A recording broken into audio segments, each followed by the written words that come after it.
Այսինքն մենք շատ բացատրելի պատճառը հետևանքային ուսումնասիրելի կապերի մասին պիտի խոսենք, քան ինչ որ մեկին մեղադրելու, այդ պատմականությունից կտրվելու, ապրումակցումը ուղղակի մի կողմ դնելու, պատմական ապրումակցումը։ Սա է, այսինքն մենք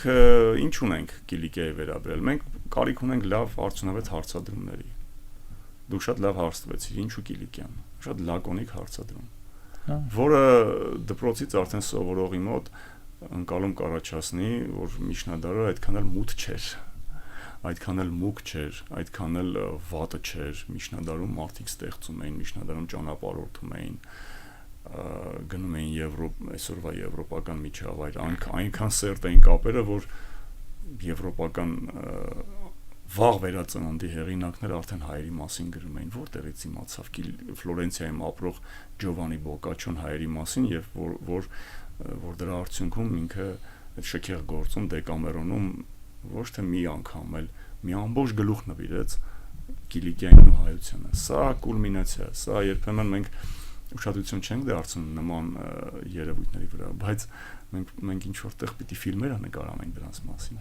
Ֆիլմեր նկարանենք, այսինքն պատկերավոր դարձնենք, որպեսզի պատմությունը դառնա ժամանակակից շատ կիրառական լիցքերով էներգիա տվող, նոր արյուն տվող մեր հասարակությանը, որպեսզի մեր հասարակությունը էլ այդ Կիլիկյան ինքնաբավության դասերից սկսի իրեն համար Միգուցե սկզբնական շրջանում այդ կանել մեծ գեղարվեստական արժեք չէր ունենա, բայց կսովորենք էլի, կամաց պետք է ինչ-որ բանից սկսել։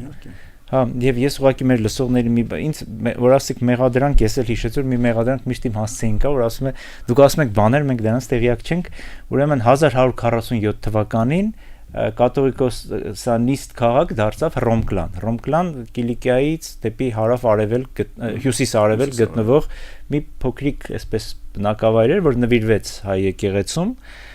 եկեղեցուն մի իշխանու կողմից, մի խոսքով, եւ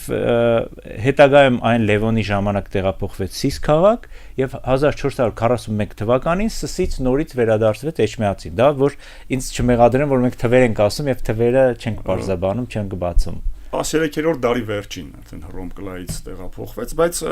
էլի դա շատ առանձին հետազոտության անպայման կունենանք դրա մասին հաղորդում եւ այսպես ամփոփելով այս իշխանության շրջանը Կիլիկիայի մենք փաստորեն այս ամբողջ այդ Ռուբենից սկսած այս բոլոր իշխանների գործողությունները միցակի էփում էին մի իրավիճակ, որ Կիլիկիան կամաց հասունանում էր եւ այնքան կարևոր գործոներ դառնում, միջև որ իշխաններից մեկը Լևոն II իշխանը, որպես իշխան եւ Լևոն II էր, հետո թագադրում է դառնում է Լևոն I-ին